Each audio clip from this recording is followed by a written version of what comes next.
I caught my brother in bed with my fiancée, and she had the audacity to say, "Finally, someone who actually knows how to satisfy me." My brother smirked, "Bro, she deserves a real man, not whatever you are." So I kicked them both out and sent their photos to everyone. The next day, her pastor called me. "Hey everyone, before we jump into today's video, I need your help. We've noticed the channel is losing some traction, and subscribing is one of the best ways you can support us. It's quick, free, and it helps us keep bringing you awesome content. Your support means the world. Let's keep this channel growing together. Thanks so much. Now let's start the video. What's up, Reddit? I never thought I'd be dropping a post like this, but here we are. 6 months ago, my life imploded in 4K. I caught my brother and my fiancée in my bed, in my house. They didn't just betray me, they robbed me blind too. And I made them both pay for it. Hard. Some background on me. I'm 32 male, a sales executive for a tech company in Austin. Been grinding since I was 22.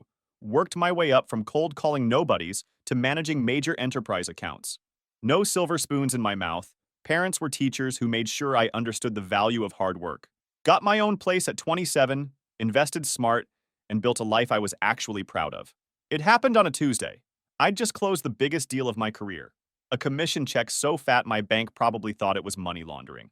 6 figures, the kind of cash that makes your tax guy text you, "We need to talk." I was heading home early to surprise my fiancée Maggie with the news, and maybe flex about finally having enough for that honeymoon cabin in Montana I'd been eyeing. Our wedding was set for 6 months out, deposits paid, venue locked in, the works. We had a joint account specifically for wedding expenses that both our families had contributed to. Life was good, or so my dumbass thought. I called my best friend Kai on the drive home. We've been tight since college. Dude once took a parking ticket from me when I was on a third date with a girl I really liked. That's loyalty you can't buy. He's got absolutely zero filter. The kind of friend who'll tell you when that new haircut makes you look like a budget Macklemore. "Yo, money bags. What's the plan? Taking Princess out to celebrate?" He laughed. "That new steakhouse downtown.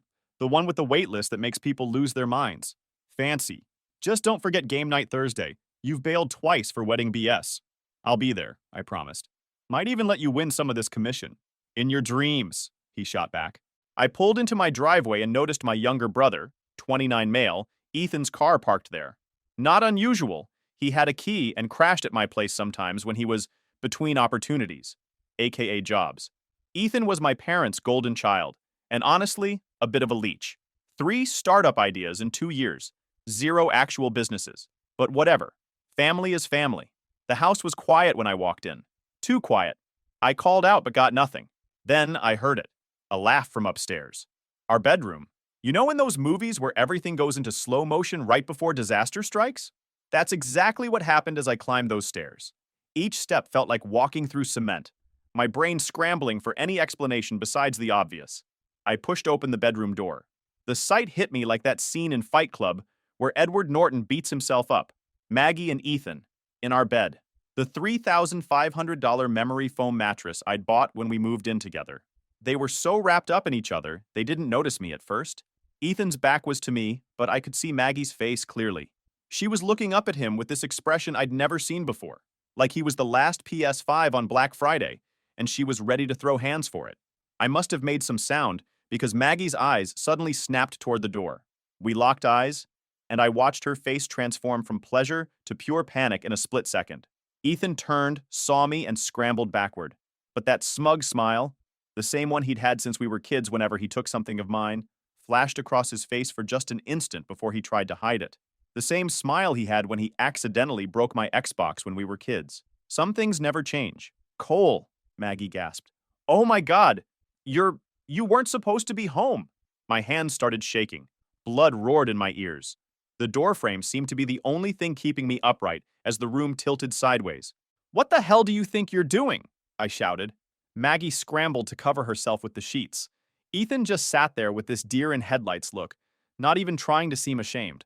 "Bro, chill," he said, like I'd caught him using my Netflix account. "It's not what you think." "Not what I think?" Something in me snapped. The shock instantly converted to rage. "You're in my bed with my fiancée and it's not what I think?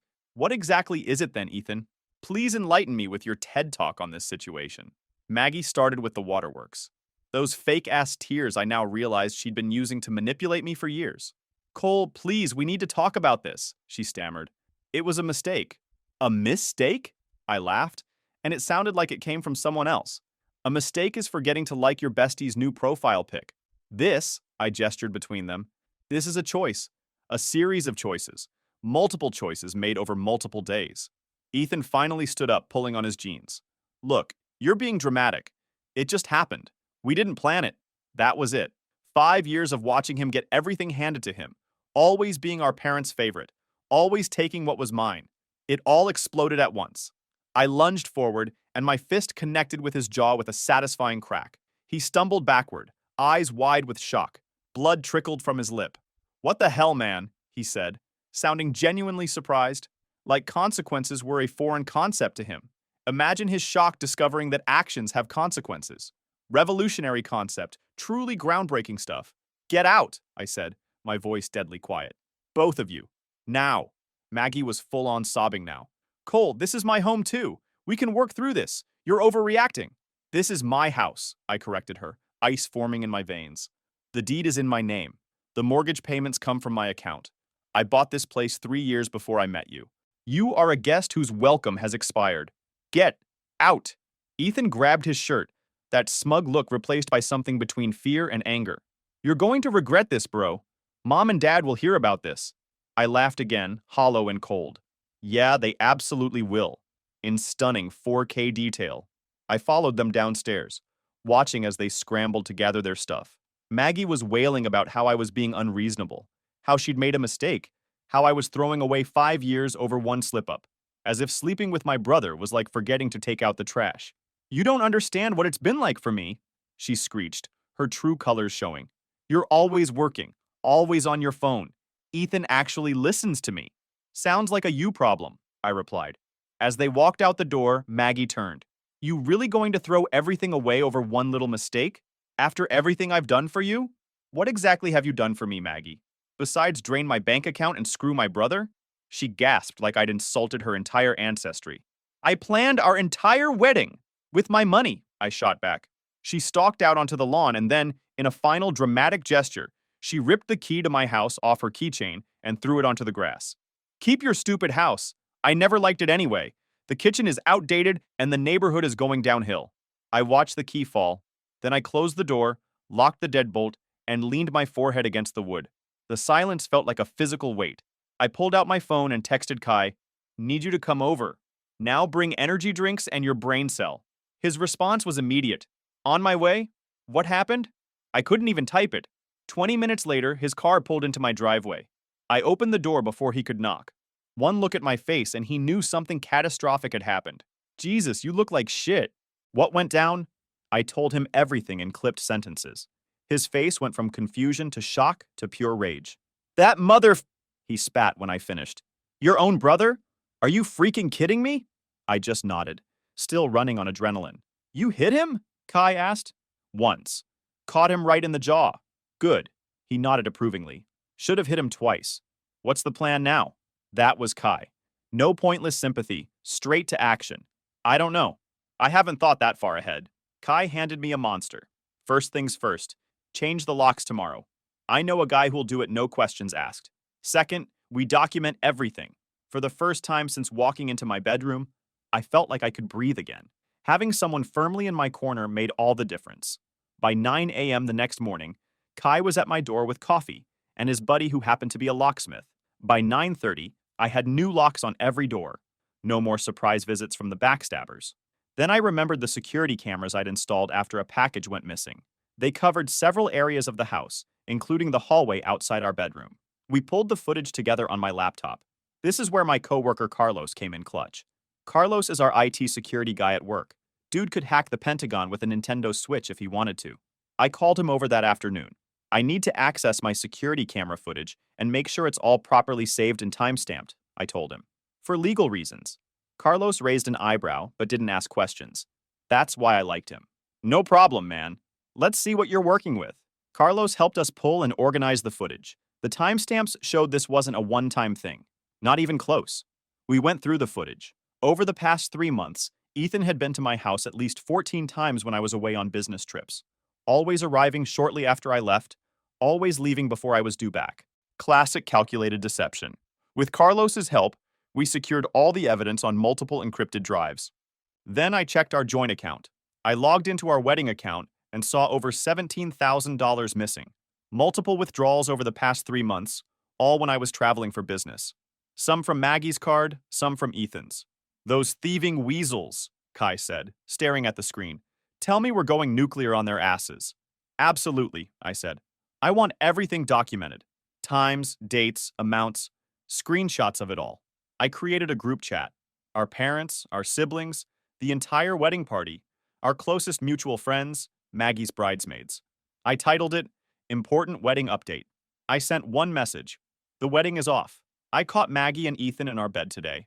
They've also stolen $17,000 from our wedding fund. Please direct any questions to them. I would appreciate space. I attached the screenshots of them entering our bedroom together on multiple dates and the bank statements showing the withdrawals. Then I left the group chat and turned my phone off. The next morning, I found the key she'd thrown glinting in the dew-covered grass. I picked it up and pocketed it, not as a sentimental token, but as a reminder of the bullet I'd just dodged. By noon, Kai helped me go through the house, bagging up every trace of her. Clothes, makeup, the framed photos, everything. We left it all in black trash bags on the curb. Want to set it on fire? Kai suggested, only half joking. Let the garbage men take it.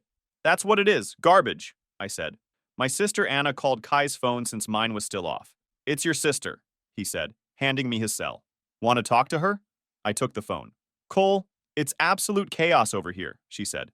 Mom and Dad have banned Ethan from the house. He's telling everyone you attacked him for no reason, but nobody's buying it. Maggie's parents are on a rampage, claiming you're making everything up, that you're abusive. They have any proof I'm lying? I asked calmly. Of course not. The bank statements don't lie. She paused. I'm so sorry, Cole. We're all behind you 100%. What they did is unforgivable. Kai took the phone back when I was done. Hey, Anna? It's Kai. Listen, Cole's staying with me for a few days. If anyone needs to reach him, they can call me. Then he hung up. Pack a bag, he said firmly. You're not staying here alone with your thoughts. My spare room is yours as long as you need it. That afternoon, a voicemail popped up on my newly activated phone from a number I didn't recognize. It was Pastor Williams, Maggie's family pastor who was supposed to marry us. He said he needed to speak with me urgently about forgiveness, healing, and the significant financial considerations that might be mutually beneficial to discuss. I played it for Kai, who snorted. Translation, please don't sue us for the money they stole. We'll throw in some Jesus guilt for free. Nothing says Christian charity like trying to gaslight you out of the money that was stolen from you. I didn't call the pastor back yet. I sat on Kai's couch that night, the numbness finally receding. In its place was a cold, hard determination.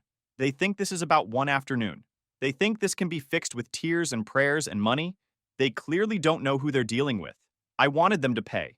2 weeks into the nuclear fallout of my former life, I moved back to my house. Kai still stopped by daily, making sure I was eating and helping me navigate the battlefield. I called Pastor Williams back, curious what angle they were working. The conversation was a masterclass in religious guilt tripping. He spoke about forgiveness, second chances, and the Christian path forward. Cole, he said, his voice dripping with fake concern. Maggie's parents are devastated. The venue deposit alone was $22,000.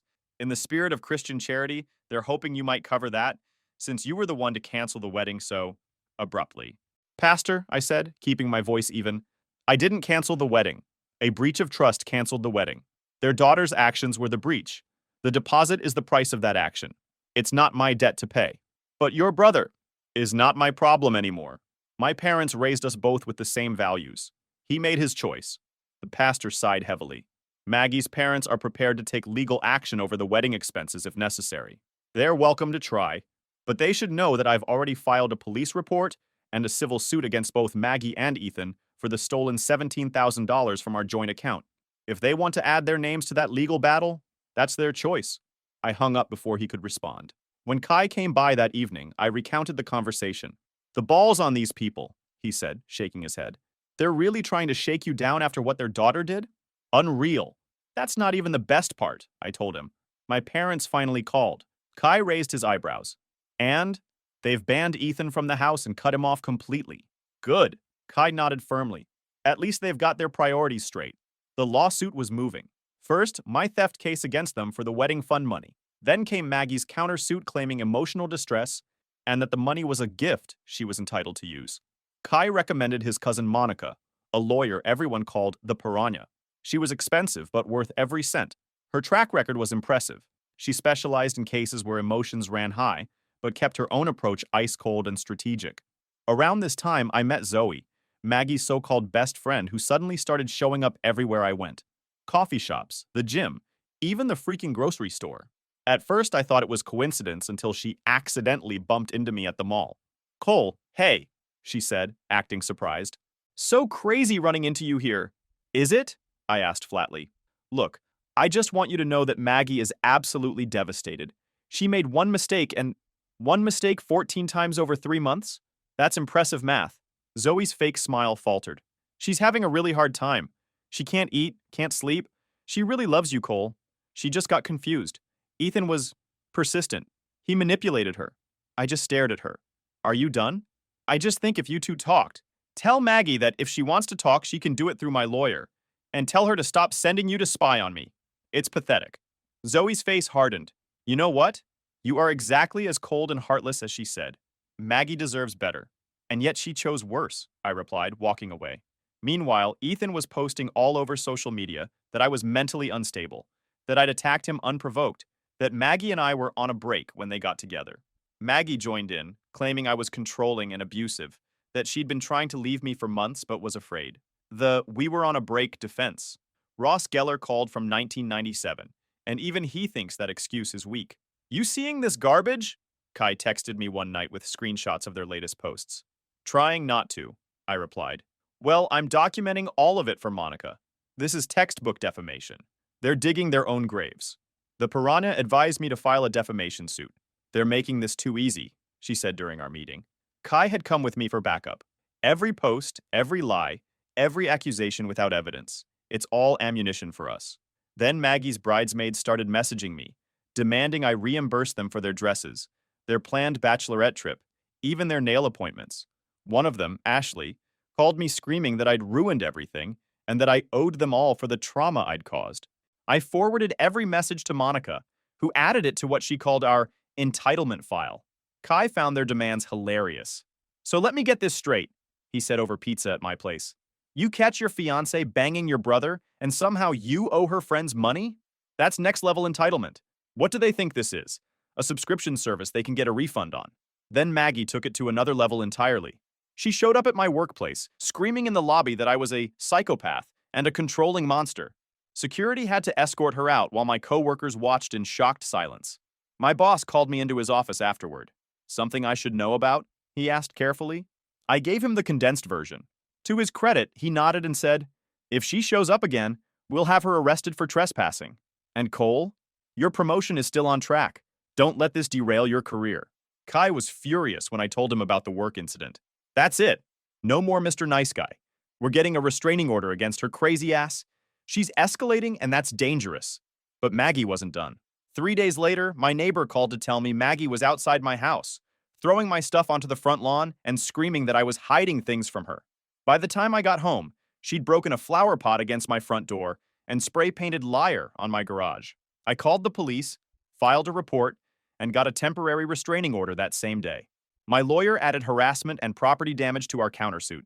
The response from Maggie was swift. She took to Instagram with a 45-minute live session where she cried about how I was using the legal system to punish her and how she was scared for her safety. Ethan joined in, claiming I had a history of violence that no one knew about. Luckily, my company's security system had captured her entire meltdown in our lobby in 4K resolution. The garage incident was caught by my neighbor's doorbell camera. Evidence doesn't lie. Meanwhile, Kai organized a group of our college friends for what he called Operation Normalcy. Twice a week, they'd come over, we'd play video games, watch sports, or just hang out. These guys just showed up, treated me normally, and reminded me that life wasn't over. My sister Anna became my family ambassador, fielding questions from relatives and keeping me updated on the family fallout. Ethan had apparently tried to crawl back to our parents when his own apartment fell through, but they stood firm. He was staying with some college buddy, telling anyone who would listen that I had overreacted and destroyed the family. "The more he talks, the fewer people believe him," Anna reported. Even Grandma Betty told him to stop blaming others for his poor choices. When Grandma Betty is against you, you know you've screwed up royally. The next couple of weeks were a war of attrition. Maggie's lawyer sent a letter claiming she was entitled to half the value of my house because she'd lived there for 3 years, despite never paying the mortgage or having her name on any documents. They also claimed the $17,000 was a gift I'd given her for wedding preparations, and she had verbal permission to use it however she saw fit. I showed Kai the letter, and he actually laughed out loud. What planet are these people living on? Please tell me Monica is going to destroy them. The piranha's response was brutal and efficient. She countered with bank records showing I was the only one who had made deposits into the account, plus text messages where Maggie and I specifically discussed saving that money for venue payments and catering deposits. Meanwhile, Ethan was dodging the process server, trying to deliver the lawsuit papers. He'd moved in with some college friend and was telling anyone who would listen that I was on a psychotic break and had violently assaulted him. The social media campaign against me was ramping up. Maggie posted a long, teary video about being a survivor of emotional abuse and how she'd made one mistake that I was using to destroy her life. Ethan shared it, adding that he'd only been comforting her after I'd allegedly been neglecting her for months. Zoe appeared in the video, nodding sympathetically and adding her own testimony about how controlling I supposedly was. He wouldn't even let her go out with us girls without tracking her location, she lied. We were all worried about her. Kai and I turned our documentation efforts into a strategic operation. We set up a shared drive where we saved screenshots, recordings, and timestamps of every lie they posted. We tracked who was commenting and supporting them, creating a comprehensive map of who believed what. Know your enemy, Kai said as we organized the evidence. We're not just collecting this for the lawsuit. We're identifying who's worth keeping in your life and who needs to be cut out permanently. Some of our mutual friends were taking sides. Most saw through the lies, but a few, especially those who only knew Maggie's version, began sending me hateful messages. The legal battle escalated when Maggie's lawyer attempted to get a mental health evaluation ordered for me. They claimed my explosive temper and paranoid behavior warranted psychological examination. It was a desperate move. Monica countered by submitting affidavits from my boss and co-workers, testifying to my professional demeanor and mental stability, even during this crisis. The judge dismissed their motion in less than 5 minutes. Another win for our side. Monica advised me to stay quiet publicly while we gathered evidence. Let them dig their hole deeper, she said. Every lie they tell is another nail in their legal coffin. Kai was my sanity check through all of this. When I'd start doom scrolling through their social media posts, he'd take my phone away. When I'd spiral into self-doubt, he'd snap me out of it with brutal honesty. Listen to me, he said one night, when the legal bills were piling up and I questioned if it was worth continuing. This isn't about the money anymore. They betrayed you, stole from you, and now they're trying to destroy your reputation. If you back down now, they win. And people like that should never win. He was right. This wasn't just about Maggie and Ethan anymore. It was about standing up for myself and showing everyone watching that actions have consequences. The deposition phase was brutal. Maggie cried through most of hers, trying to paint herself as the victim of an overbearing fiancé who drove her into the arms of someone who actually listened to her. Ethan tried to claim he'd been manipulated by Maggie, effectively throwing her under the bus to save himself. I remained cold and factual during mine, presenting evidence methodically and letting the facts speak for themselves. My lawyer had coached me well. No emotional outbursts, no personal attacks, just the truth. You did great, Monica said afterward. Their lawyer knows they're screwed. I saw it in his face when we presented the video evidence. 4 months into this legal nightmare, the tide finally began to turn. The discovery phase of the lawsuit revealed exactly where the $17,000 had gone. Maggie had withdrawn most of it in cash, but bank cameras showed Ethan with her during several withdrawals. Their text messages, obtained through subpoena, exposed the full extent of their betrayal. They'd been planning to run away together. The money was for a fresh start in Colorado. They'd already put a deposit down on an apartment, using my money. They'd bought plane tickets with my money. And Ethan's new car had been partially funded by my wedding savings. But the most damning evidence came from an unexpected source. Aunt Carol, Maggie's father's sister. She'd always been the straight shooter in that family, never one for BS or drama. She called me directly one evening. Cole, she said, her voice grave. I need to tell you something. Maggie confessed everything to her mother 3 months ago. She admitted she took the money. She admitted the affair had been going on for nearly a year. My knuckles went white around the phone. Why are you telling me this? Because they're still lying. My brother knows the truth but is still supporting this smear campaign against you. It's not right. She agreed to sign an affidavit. It was the turning point we needed. With Aunt Carol's testimony and the evidence from discovery, Maggie's lawyer approached mine about a settlement. They knew they were losing. The defamation case in particular was looking catastrophic for them. The settlement talks were brutal. Monica pushed for full repayment of the stolen funds, plus damages for the defamation, plus all my legal fees. Maggie's side tried to negotiate down, claiming financial hardship. Your client should have thought about financial hardship before stealing $17,000 and buying plane tickets to Colorado, Monica replied. In the end, we settled for the full $17,000 plus $35,000 in defamation damages and all my legal fees. Maggie would have to post public retractions of all her accusations. Ethan, who had no money left after his car was seized and sold to pay his portion of the settlement, was ordered to do the same. Their social media campaign crumbled overnight. Maggie posted the court-ordered retraction, a clinical, legally worded statement admitting she had made false accusations against me and apologizing for the harm caused. Ethan's was similar. The comment sections were a bloodbath. People who had believed them felt betrayed. People who had stood by me felt vindicated. Maggie's parents went silent. The church prayer group disbanded. Pastor Williams, who had been so vocal about forgiveness when he thought I was in the wrong, had nothing to say now that the truth was out. Zoe tried to slide into my DMs, claiming she never really believed Maggie and was just trying to be a good friend. I blocked her without responding.